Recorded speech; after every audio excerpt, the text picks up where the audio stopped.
right now. Cool. And the first question that I had here is actually a really good one.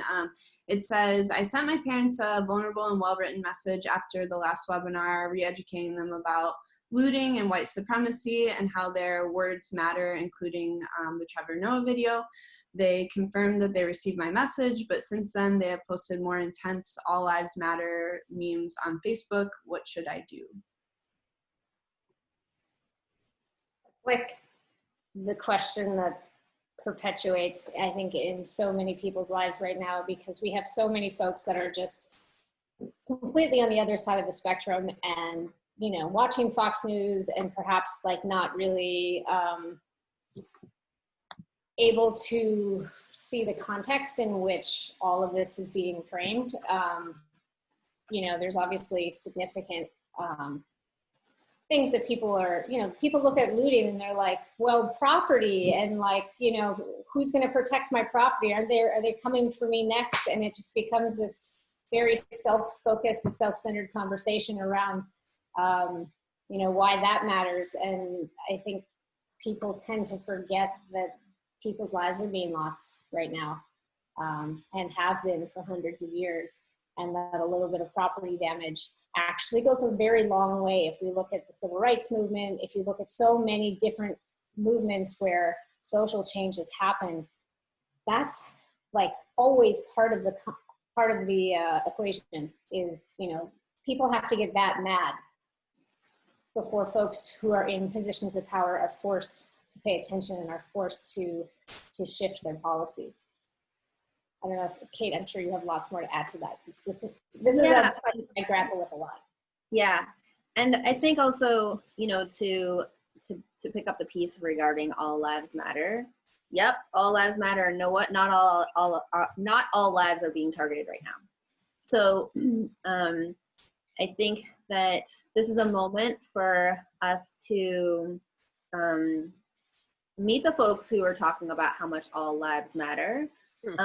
About that, if all lives matter, then it's really important for us to do the assessment of which lives are being treated as though they don't matter, and it's not all lives. Also, built into some of the things that Anne just was talking about, and built into a lot of the kind of like sense of terror that we're seeing from people is fear, right? And you know, I've heard this a lot of times, but it was like I've been really thinking about it a lot, about how the scariest thing in the world and the most dangerous thing is a scared white person. And on behalf of our fear, we have perpetrated violence for centuries. And also, so much of the experience of being a white person in America right now is that we feel this sense of entitlement and we code it around our safety. And within the language of safety, there's so much racist coding.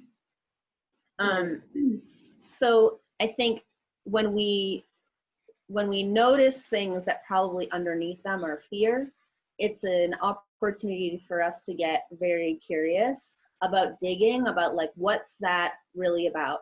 Is that my scared white lady inside of me who has some coded racism that's happening right now, or am I really in danger?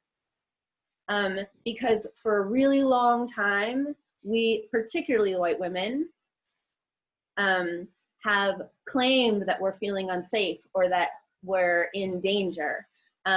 And those behaviors are totally steeped in racism, and they've gotten people killed. And, you know, when we see people calling the police right now over petty things, when we see, you know, for example, on so many like next door neighborhood things, right? We see like suspicious behavior, you know, those are all coded stuff.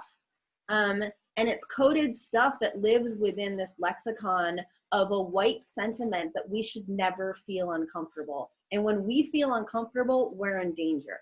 And on behalf of that feeling in danger, that we have the right to perpetrate crime, violence on people.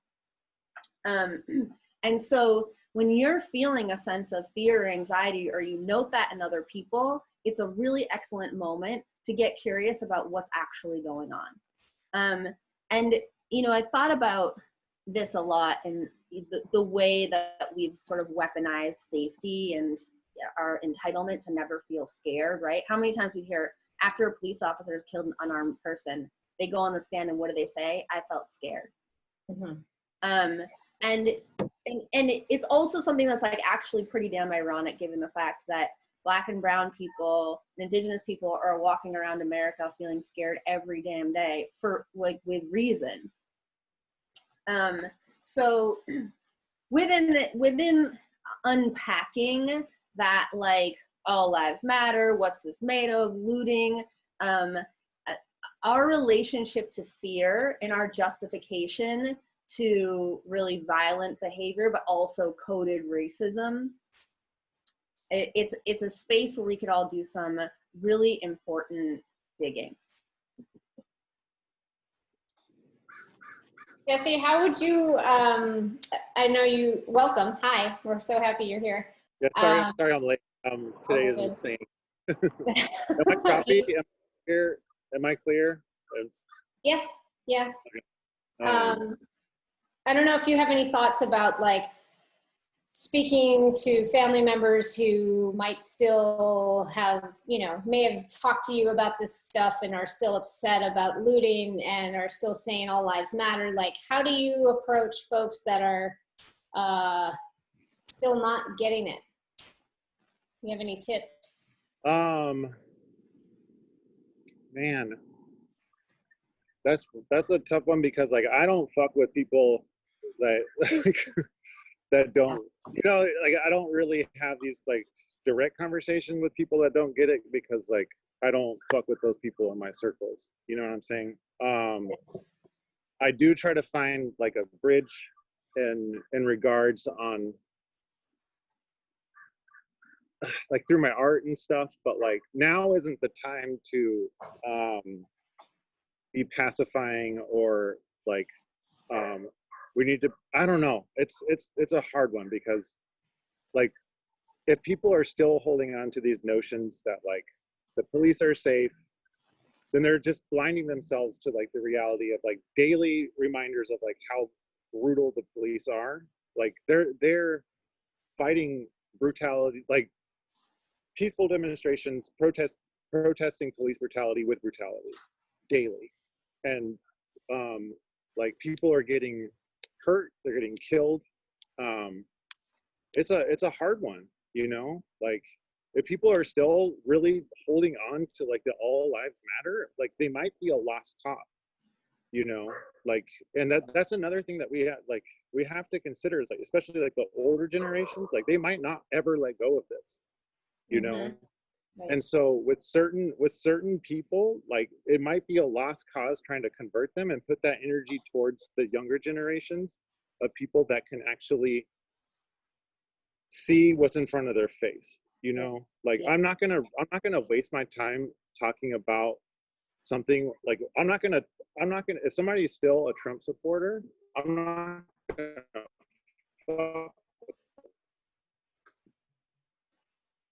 because like that means that they are down for white supremacy.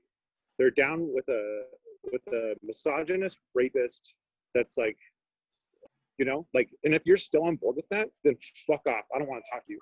You know what I mean? Yeah. This is fucking crazy. I think there's just a lot of us who have family members that we are still trying to figure out how to engage with, you know, that are close members of our families that we're just, you know, we can talk about this and then it just, I always find when I'm having these conversations, we end up talking past each other, and there are these like levels of like just total misguided thought processes about how all of this is happening, because they're so deeply influenced by misinformation and Fox News and that sort of thing. And it's like logic at some point just doesn't work. And so I think to your point, Jesse, like it's hard to recognize that maybe like this isn't a conversation it's not about winning, it's about like helping them see what's really happening. And I think at some point, some people just aren't going to be able to see that. And Yeah. Well, I think people have to want to. sorry, Jesse, you're breaking up quite a bit. We can't hear you. They have to want to. They have to be. I'm gonna maybe see if I can get on the Wi-Fi. I'm on the streets, fools. Let me see if I can get on Wi-Fi. You start filling another question. I'll try to get on Wi-Fi. Okay. Yeah. Okay. Next question. Sorry, we can't be more help. I think that's like the question that everybody's grappling with right now, and we'll all keep thinking about it. Yeah, there's been a lot of questions about how to continue this and how to keep it going, whether it be in the workplace, in your personal life. Do we have any advice for folks on like how to continue this momentum within their networks and circles and the places that they're showing up to most of the time? Yeah, I would say that, you know, for those of us who've worked in organizing for a long time, victories are few and very far between. So it's super important to really take stock of what the victories are, and we've had a lot in a short period of time. And so I think one thing is for us to be super clear in what the victories have been. We should be knowing and celebrating what the victories have been. And I think that right now is also a real moment for us to have an eye on the prize, because there's a lot of prizes that we can win in the next 60 days. Right now, all across the country is a time when cities are passing their budgets. So, you know, yesterday in San Francisco, the city council proposed the San Francisco Police Department budget, and until 3 o'clock in the morning, people were calling in saying, no, they need to abolish San Francisco police. And so they voted against the budget. Yesterday also, the Oakland Black Organizing Project unrolled the George Floyd, the response to George Floyd proposal that's actually asking to eliminate the Oakland school police department. So one of the things that like we can make happen soon and right, you know, like in the next 60 days is we can definitely work so that this all schools terminate their contract with the local police department. It's something big. It's something that can happen right now. We need to storm school boards and city councils with the fact that we're not going to let them re-sign contracts. And, you know, and the effect of that is it is a huge, huge chink in the school to prison pipeline. And so, you know, I think that it's kind of one of those things where it's like take stock of your victories and use them to like help generate momentum and energy for like, look what we did last week. Okay, now this is what we need to do next week, you know? So yesterday in Oakland, we had rollouts of like, okay, this is what we're fighting for. All right, vote June 24th. Now we know we sprint between now and June 24th. So I would say that for momentum, if you can identify local fights right now, find out who's been doing the organizing for a long time, ask them how you can get behind them, how you can support them. Depending on what your company is, you may be able to do anything. And there's so many things too. It's like at your job, probably you have like some fancy speaker that activists couldn't afford to rent or don't have a budget to rent. There's so many things in terms of resources that you have at companies that you could offer to help gain momentum to get people energized about what the local fights are. So I would find out what those things are. And also, you know, I'm a person who always thinks that art is a way of pulling people together, and it creates something to do and a way to be in a place where like the spirit of resistance is growing. So, you know, find out who are the artists in your community that are like scheming. How can you support them? How can you participate? I know, like, are you a sewer or are you a person who, you know, how can you participate in that kind of stuff too? Because that's also real gas in the fire right now. Yeah, I would also suggest, like, if you, you know, run a team or you run an organization at a company, like oftentimes companies will pay folks to do like, you know, volunteer a certain number of days a year. And it would be great if folks could organize to get several people together to go volunteer together to bring along people in your organization that maybe haven't been exposed to this discussion and haven't been exposed to, you know, how they can get involved, and that will bring them into a community where they might be able to continue to support. So just because you want to go and or, you know, volunteer for a day or two, bringing other people along can then exponentially grow the support of all of these organizations. So it's, you know, just bring a friend or 4 or 10 and then ask them to do that next time. And then you can start really sort of amplifying the message of the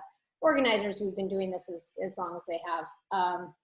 I think to Kate's point, really focusing on local conversations, because this is at the end of the day a municipal conversation, especially when it comes to police forces and schools and that sort of thing. Like it comes down to the cities that you live in.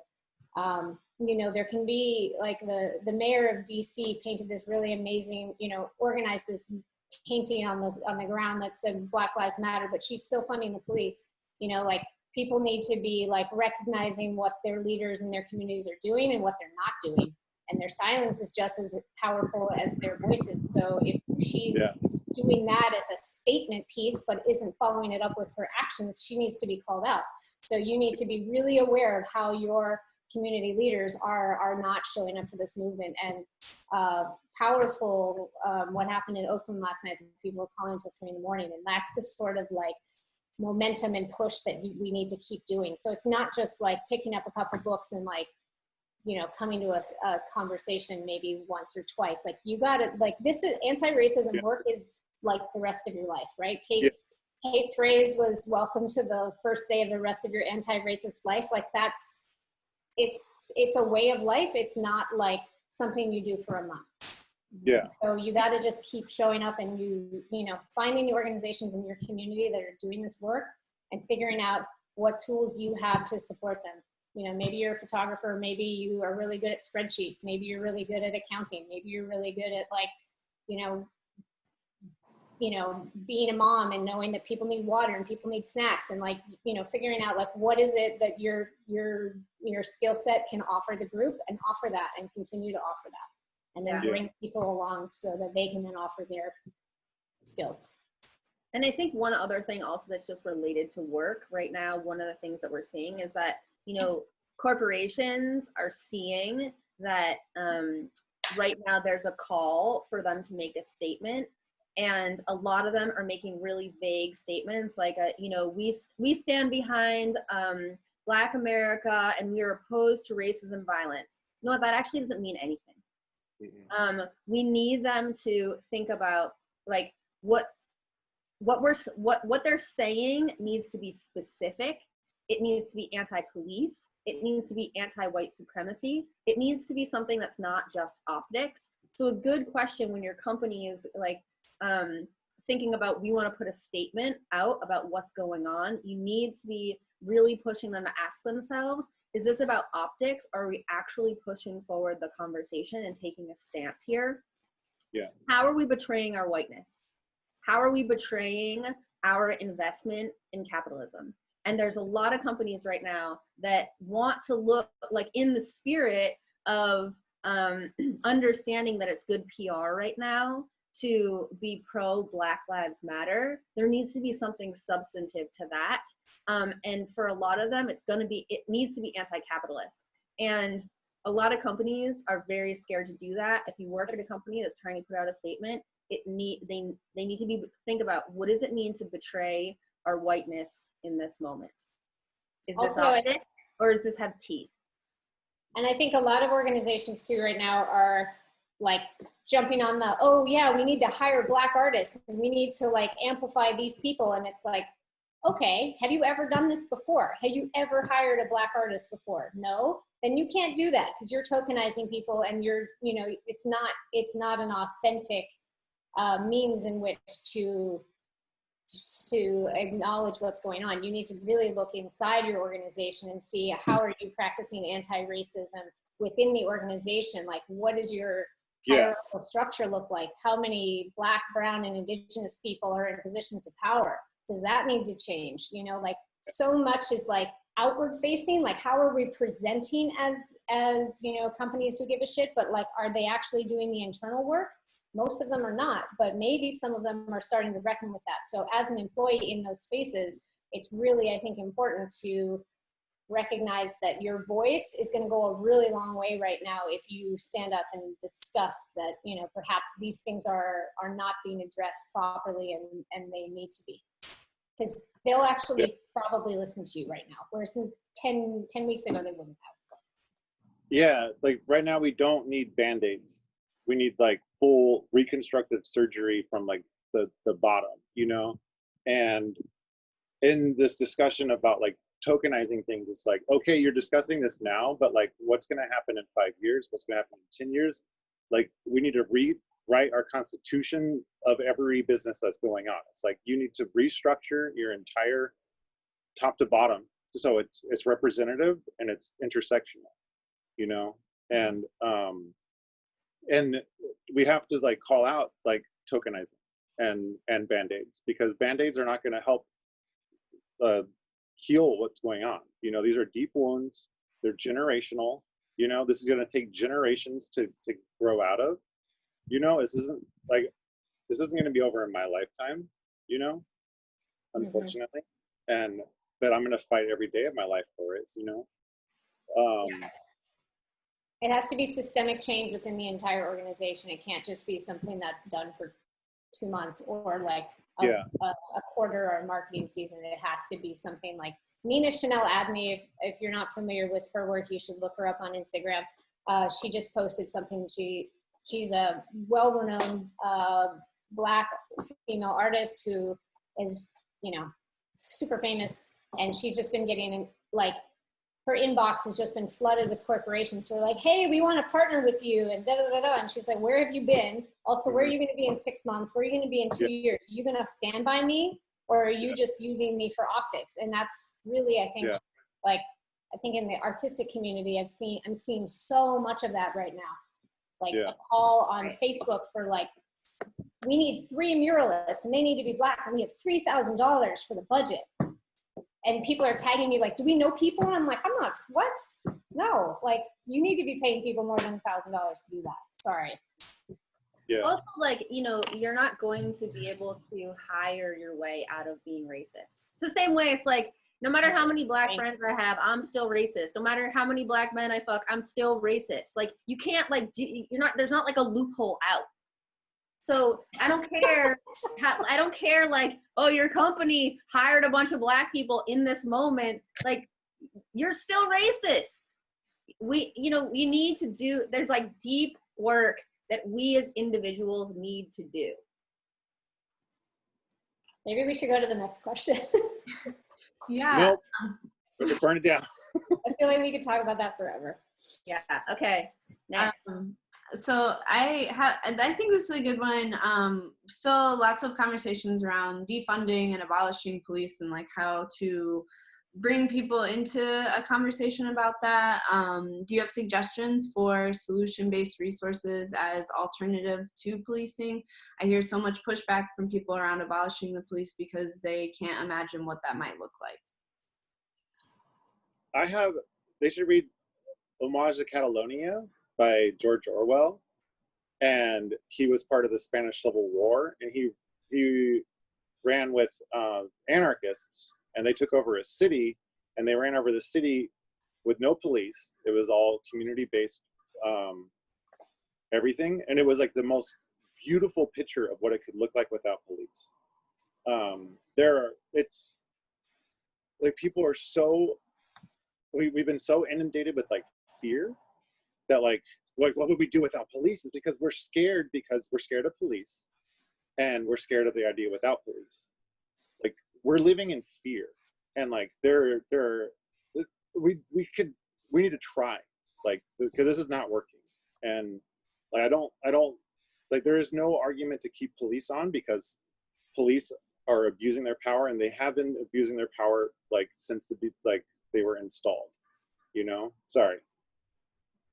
Yeah, I think also there's two things. One, I love that you brought that up because in general, our capacity to be unable to think beyond policing is an imagination issue. And I would argue that as a result of living in a police state and a world where our only intervention is push out, right? At schools, our only intervention is push out. In our communities, our only intervention is prison, right? The least creative thing that we could ever do in any situation is send people to prison. It's like, just get these people out of here, right? And it's our solution to everything. And so one of those things is getting us to imagine what other kinds of solutions look like. And also, like, this isn't such a radical idea. There's cities who've already done it. So, you know, there's a part of this that has to be about, like, what does it look like to transcend policing, to actually make the police obsolete, so that people would be like, wait, there's a million other way more relevant people that I could call besides the police. Why would I call them? They're kind of dummies with guns who always just escalate shit. I've never called them, and it like turned out well. So there's that part of it. And I think that there's some like really great pre-speculative fiction that gets people imagining what it could be like. And then there's also like Camden, New Jersey, that exists, have disbanded the police a while ago, crime's down by half, they're invested in all kinds of things. The information's out there, it's not hard to find when you've got people arguing with you about like why it can't be. I think also now is also a moment to just be like, hey, you know what, we don't have to argue about this. You don't think this is possible because you're not doing your homework. This isn't even an argument, this is just facts. There's other ways of doing this. Freaking Cosmopolitan had an article recently that was like, yeah, getting rid of the police would be way better and we'd be way safer. Look at all the things that would be possible. The book, The End of Policing, you know, there's loads of information about what this is going to look like, that defunding the police isn't just like, oh, take that money from your city budget and burn it in a fire in the back room and no cops. It's like, they've got a lot of fucking money that if we put other places, yeah, oh our my cities god, would be so much better. It's way more of a like, defund the police so that what happens when you fund schools? What happens when there's enough counselors? What happens when special education actually has the resources that it needs? What happens when mental health people come, when people are in psychiatric crisis? Like, think of all of the problems. A great exercise is think of all the reasons why you call the cops and write down in your dream world who would come. And I promise you the list of like the police, it's gonna be real small. Yeah. Well, I wonder though, like, because I think that so people are so addicted to the idea of calling the police that might be hard for them to even picture calling somebody else. You know what I mean? Like, because that's like the go-to. Like, I mean, like, white people are using it because they're mad. I saw this woman was mad about this girl like working out on her stairs, and like it was like it's a deeper conversation because like people they have to kill the cop in their head. That's like a terminology that I really like. It's like there's a police officer in your mind that is like guiding all of these like conversations, and we all have to kill the cop in our head. And I guess it might be hard to sell to people that are wondering about defunding the police. Oh. Yeah. I think, you know, it might be interesting for folks who are kind of grappling with that to think about like reframing it for their brain as like, what can we fund? Like Kate was saying, like, you know, there's so many things that our communities are lacking, you know, healthy food, access to healthcare, access to dental care, access to all of the things that help communities thrive. When you just remove that and you put all that money into policing so that they're actually, the crazy thing is like a huge portion of most municipal police forces goes actually to the Pentagon because they're buying old military, you know, equipment from the federal government. So a lot of your local dollars is going to the federal government so that they can then, you know, use that money to make other fucking horrible weapons that kill kids in Afghanistan or wherever else. So, you know, like you have to really consider like where the money goes. And I think it's really interesting if you watch, you know, pay attention to where the money goes and understand like actually what we're funding with our city municipal dollars. And it's not taking care of our community members at all. I put, just for access to more resources and information around this, there's a really fabulous organization in Minneapolis. Their handle is MPD_150. And they're an anti-police organization they've been fighting for that for a long time. And they, in their, the link in their Instagram is a link tree, and they've got a bunch of, you know, access to discussions around abolition and what does that look like. And these folks have been on the ground doing the work for a long time. So if there's, the End of Policing book that Kate mentioned is also a free ebook online. So you can literally download that today. And that's an amazing resource that I think if you're really grappling with like, what does our future look like? That's a really good place to start. And I think we also need to really consider like, it's been shitty for a really long time. As a white woman, I'm petrified of the cops, petrified. And I can't imagine what anybody else feels like that's not me, because I'm like in this small section of the community that's supposed to be protected by them, but I'm petrified. So if you think about like what it means for everybody to not have that fear, because they're not showing up every single time somebody freaks out over nothing, or there's a mental health crisis or something like that. Like we're doing this to make everything better. We're all fighting for this systemic change because we know it can be so much better than it is. And so I think the people who are first scared is because they're really not educated and they don't understand the capacity in which as a nation or as individual communities, we can really shift how the response to issues that people call 911 for actually, how does that actually shift and change? And, you know, it's not so much about like throwing somebody in handcuffs and putting them in the back of the car, but like getting them the help they need.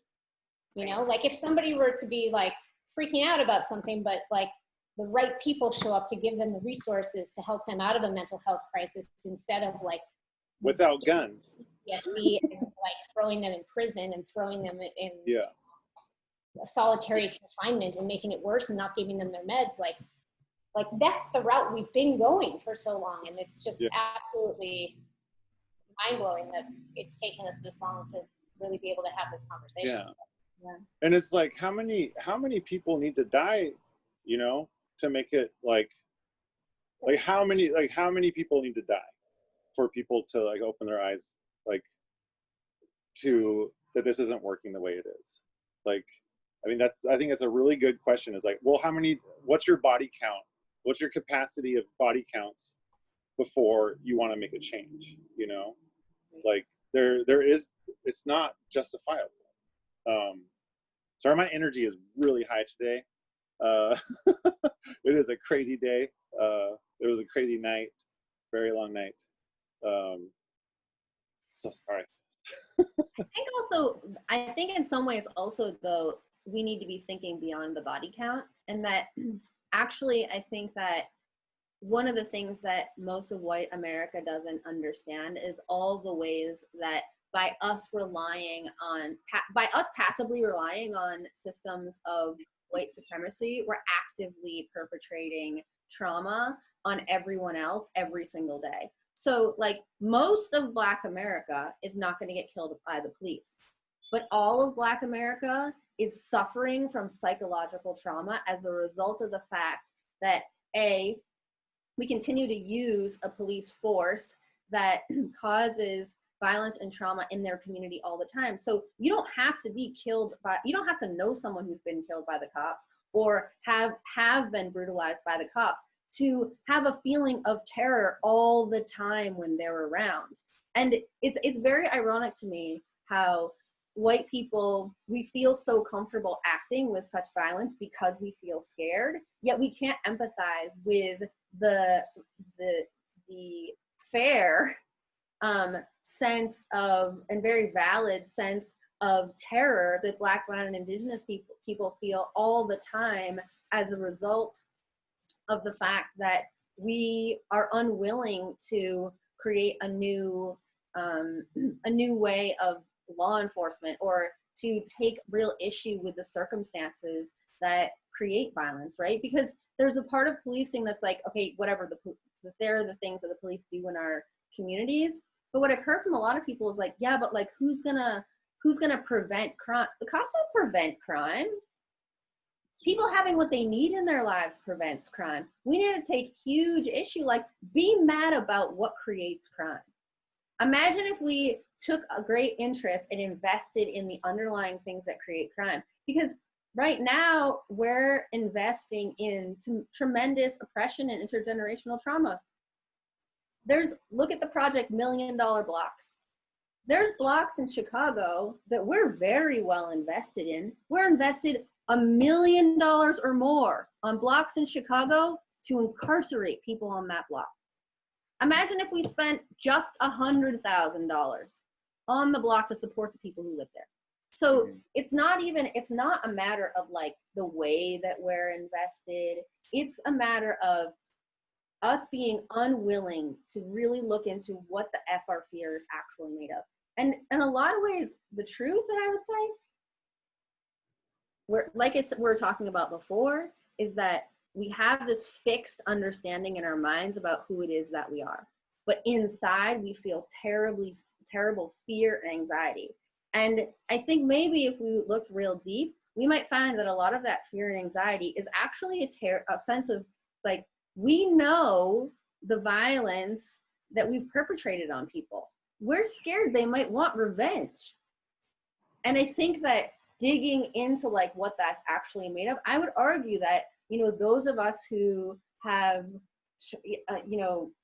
descended from generations and generations of colonizers and slave owners, what's going on inside of us that we're feeling so fearful and anxious right now?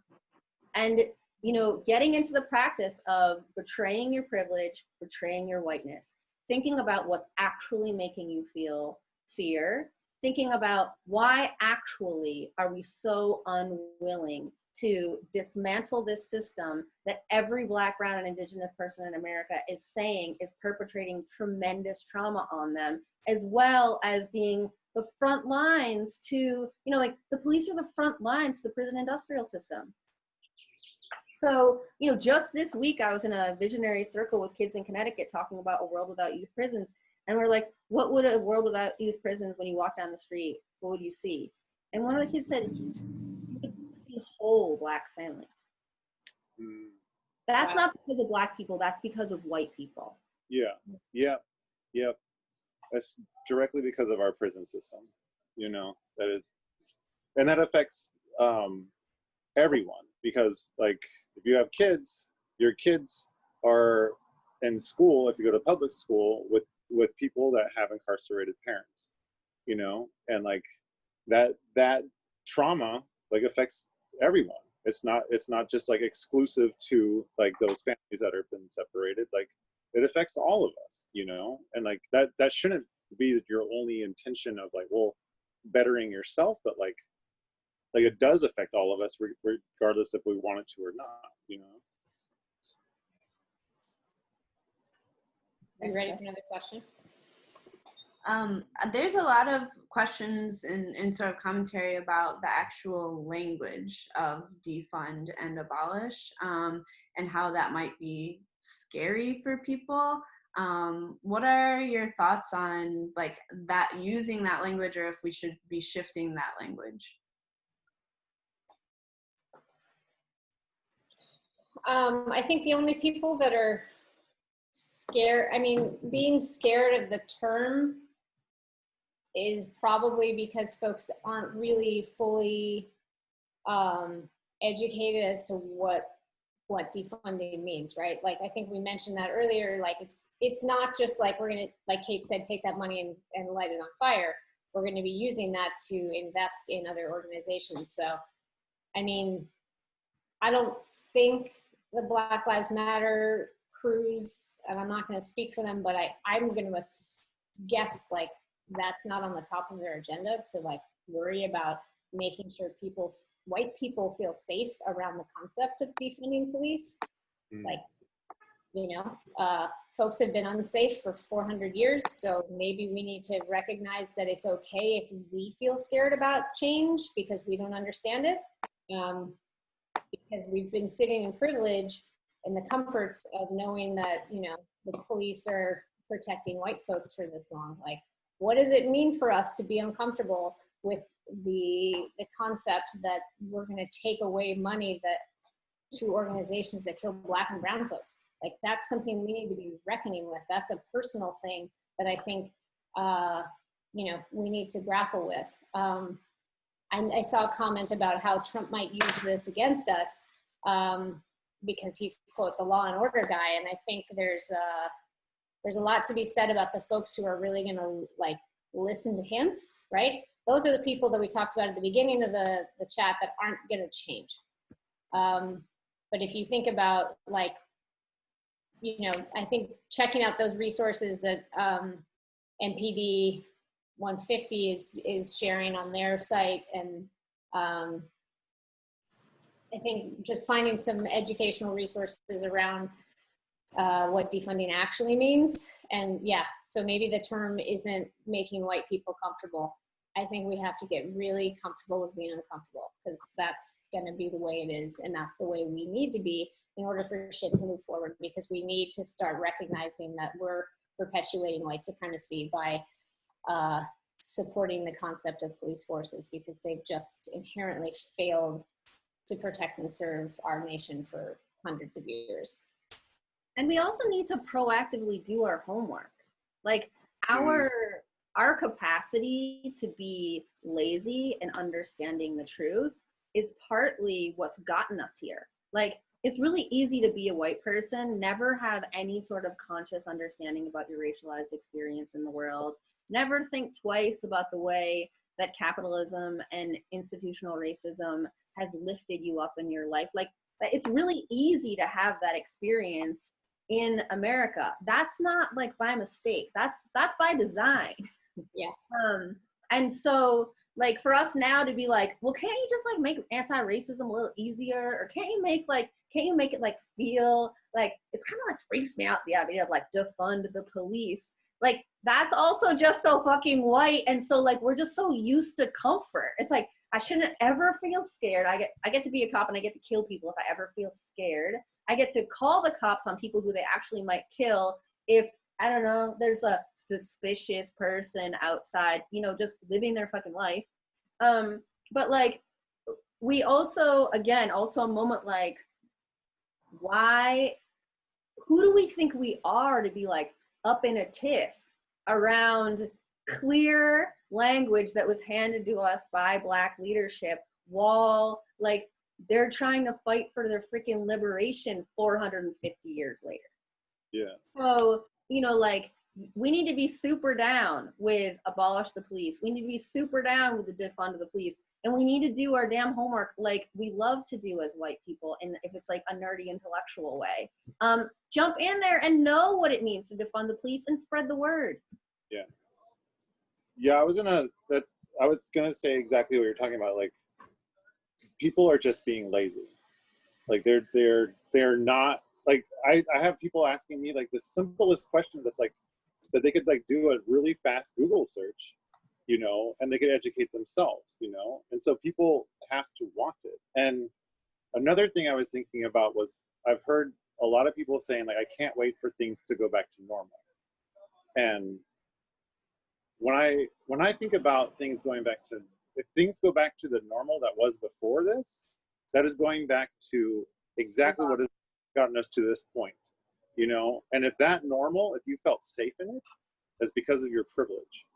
And like, everybody else felt terrified in that normal. And if you wanted to go back to it, then you were wanting white supremacy to continue. So I'm terrified of it going back to that normal. Like, we must demand that normal never comes back, you know? And you have to really like look into yourself. Did you feel safe before all this went down? And if you did, that's because you were not aware of how brutal our police can be, of how racist our system is. like from top to bottom, systematically, forever. And it's sad that it's taken us this long, but like I saw this coming. I was surprised this didn't happen, you know, like weekly, because we were seeing people get killed by police constantly, and only stuff that was documented, you know. Yeah. All the time. This last week, the police killed one of my former students and also shot a man in his car 40 times beside his pregnant girlfriend in East Oakland. Like, Fuck. all of us should be knowing about what's going on. This is impacting all of us. If you don't know who the cops have killed in your community, you're not paying attention. Yeah. Well, Yeah. I mean, a lot of Just on communities are Go so ahead. gentrified, like there is no access to that, you know. Like, that's another thing. It's like a lot of people, they don't know people that are in prison, you know, because of their privilege, you know. And if you had a more diverse friend group, then you would have friends that have people in prison that have been subject to police brutality, you know. Like everybody in my graffiti crew has been like in and out of jail, beat up by police. My brother has been beat up by police. I've been beat up by police. Like, diversify like your reality, or else you're just gonna live in a bubble of white supremacy. Straight up. I posted a link to an article by The Cut that discusses the phrase defund the police. And it kind of breaks it down and like, is it, you know, as scary as it sounds, and what happens when you defund the police, and does crime go up and all of that. And it sort of debunks a lot of the sort of assumptions that I think people are making, because we literally don't have, you know, like we are moving into a space where we've never been before, and so many people don't have the capacity to understand what the world will look like when we make this shift, which is, you know, the cops aren't going to be the ones who show up when somebody's having a mental breakdown. Like, what does that look like? Nobody's ever, you know, so many people have never thought about what that actually looks like. And so people don't have the language for it. We don't have the ability to critically think about it because we've never thought about what that looks like. So, you know, taking a look at this kind of article, and maybe just, again, like Jesse said, like do a Google search and like read a couple articles about what it means, and then educate the folks who are challenging the conversation, because, you know, police reform isn't going to work.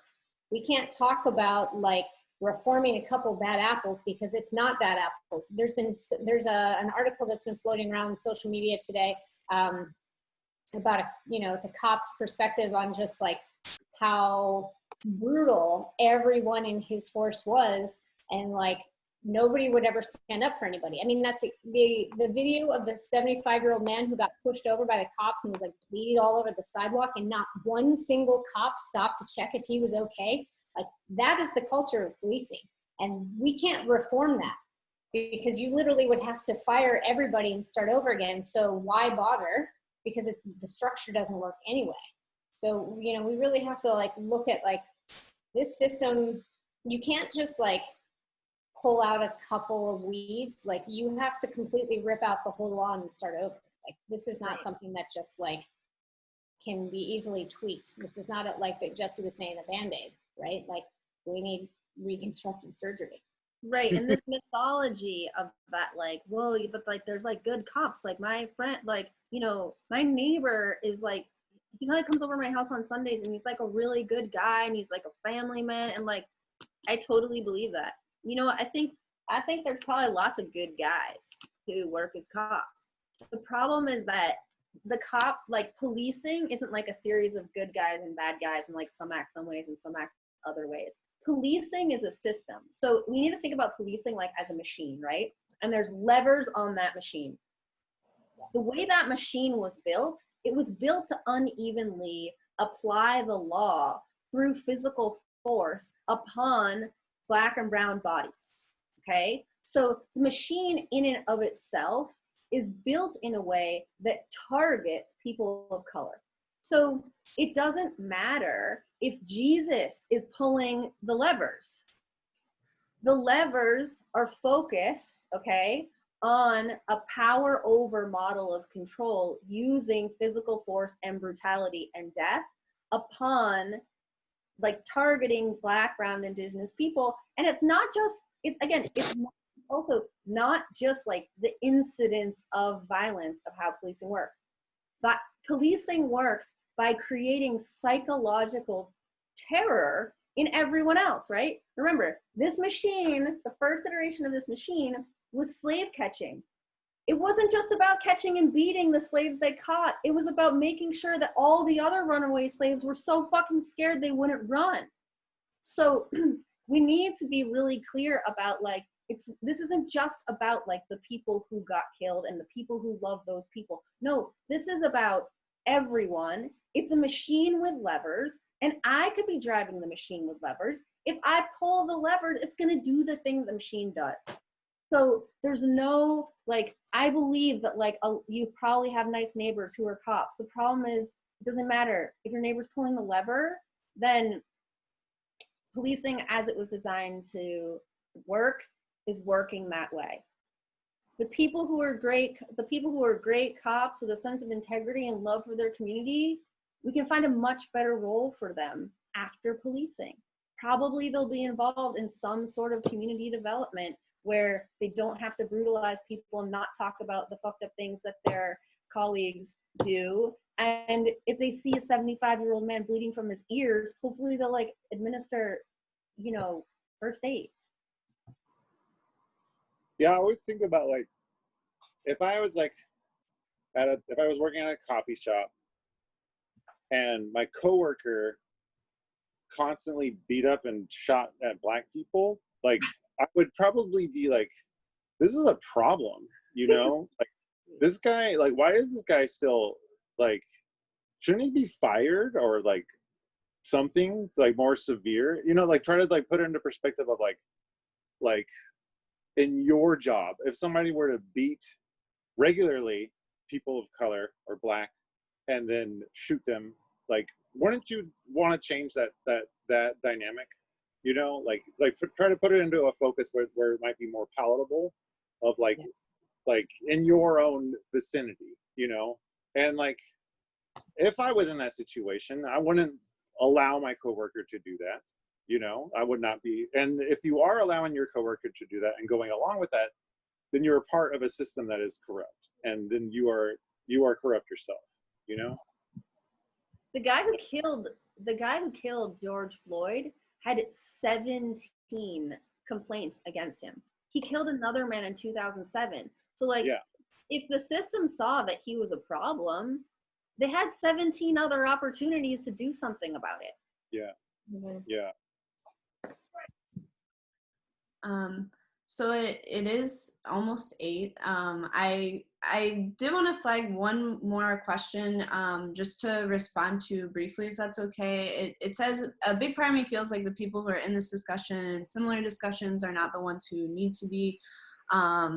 You know, basically, how can we pull other people in? And I think I kind of wanted to respond to that, because if you are here, if you showed up to this, you're kind of right in that, like, yes, you are already kind of primed to be here, but one, you do need to be doing the work constantly. Like many people have said in this discussion today and Sunday, this is something that is a consistent act that you will do for the rest of your life. But also, you now have a responsibility to not be the lazy person. You've identified really clearly that there are lots of people in your life who won't go out and do this research, but you showed up today, which means you are willing to do so. So you need to not be that lazy person. You need to read the text and go and have those conversations. And then I think there was, back when we were talking about defunding police, one thing that a couple of people mentioned is like, the people I'm talking to aren't ever gonna listen to these podcasts, or they're not going to read these books.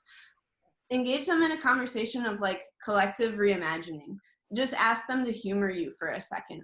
What would a world without police and prisons actually look like? Like if we lived in a utopia, what would that look like? And ask them really, truly to engage in that conversation with you, and then ask them what they think that would take. Because that's what people who have been thinking about this for a long time have been doing, and they're saying, oh, there is a path toward this. And it is an issue of imagination and the will to imagine, rather than, you know, is it possible or is it not? And I don't know if anybody else wants to respond to that. I just wanted to kind of flag that. I think one thing to note in this moment that's just like interesting, where, you know, certainly I'll say in my own life, there's a whole lot of people who I'm actually realizing that for a lot of years now, when I was saying, fuck the police, close all prisons, and they didn't say very much, actually thought I was crazy. And now they're like, yeah, we need to defund the police. So I think it's also, you know, get really comfortable and vocal, and just, you know, I get off the phone with my dad and I say, fuck the police.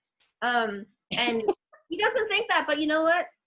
There's hope. There's hope. I gotta tell you, a lot of people in my life who were like, no, yeah, but there's some good guys. No, I mean, okay, can't do everything, but like, there's probably a lot of you on here who, you know, maybe a week ago you were like, well, maybe we just need reform. So there's a lot of hope, I think. Yeah, I think being here is not being lazy. So bravo for being here and for actually taking maybe the first step towards it. You know, that's a very good step. Read the new Jim Crow, watch 13. Those are 2 easy steps. Like, listen to 1619. What's that? Listen to the 1619 New York Times series. Yeah. I put a link to the same resource guide that we posted last time, which has all of that stuff on there. But don't enable it. Don't enable white supremacy. Cut it off. Like if something in your life is a white supremacist element that's not budging, then don't enable it and cut it off. Because like that is one way. Like, let's say you're dealing with an alcoholic. If you enable that alcoholic, they're never going to stop. You know, so if something in your life is white supremacist or leaning, then don't enable it. Make a change and cut that off. And then if they want to fuck with you, make them change. It is your job to betray white supremacy. It is your job to betray your privilege. Yeah. And I think we also need to recognize, like what Kate was saying, you know, folks a couple of months ago, or a couple of years ago, would have never agreed to saying defund the police. And look how far we've come in just this short period of time as a nation, for a good chunk of people in this nation. And we really have the momentum to keep going and really make this systemic change happen. So, you know, don't be afraid to speak your truth around this, because it's a really important way to like get other people to understand what's going on. And a big part of why we're doing this is to help you guys all like bring more people into these conversations and get more people understanding like how we move forward as a nation by shedding white supremacy and shedding all of these systems that are oppressive. So you guys are here and continue to keep doing the work and bring your friends, man. Like, we just need everybody on board with this, because this systemic change does not happen without constant pressure. And we need to be constantly pressuring everybody through election day and beyond that. So, you know, again, like, this is a marathon, not a sprint. Like, buckle up and get comfortable with with being uncomfortable, because this is going to be this is the second day of the rest of your anti-racism. And go to a march. Like, I was in a march last night in Portland, and it was really peaceful. There was like all ages there. There was even children there. There was old people there. There was like, and then it was a really long march. It went, and there were some amazing speakers. Like, that's a way to meet your community and to interact with your community, and also build compassion and empathy for your community. Because at these speakers, like I mean, if it's like well organized and like the one last night, like there was people speaking last night that lost family members to police violence, and hearing that, like, I can't even talk about it. Like, fuck, like we need you on the streets too. You know, we need to keep this going. We can't let off. You know, we can't let our like heel off of their throat, you know? Like, we need to stay on the streets, and we need to keep being loud and go out there, like go to a peaceful protest, you know? Yes. And I think now is also the moment too, like in the spirit of talking about like what it's going to be like, we need to be talking about what the world without police and the world without prisons is like. It's like, it's going to be seductive. We need to make it so that like people couldn't say no. It would just be too, like, it's just so much better than what we have that you would be crazy to continue to fight for the way things are right now. Next session, I'm going to read a little excerpt from Homage to Catalonia that just like, it just painted the most beautiful picture of existence. I was like, oh, like I just was like, I wish I lived there. Like, or when we were in Standing Rock, like Standing Rock was an example of like a community that was built without police, you know, and it was beautiful. It was amazing. Yeah. Go to Standing. So thank you, all of you. We believe in you. Keep at it. We'll see you next time. Yeah, we're going to be doing this now weekly on Tuesday nights. So we're just still getting our footing as to like how we're showing up in this space, but we're hoping to see you guys next Tuesday and the Tuesday after that and the Tuesday after that and the Tuesday after that and the Tuesday after that. And I'll be on time and I'll be prepared. I won't be out. Welcome. Feedback welcome. Tell us what you think. What's working? What's not working? Yeah, feedback is fabulous. Yeah. And we'll post the link on the YouTube channel soon, and you guys will probably all get an email from me in the next day or two, getting you links to all that stuff that we talked about. Thank you, everybody. See you next Bye. time. Bye.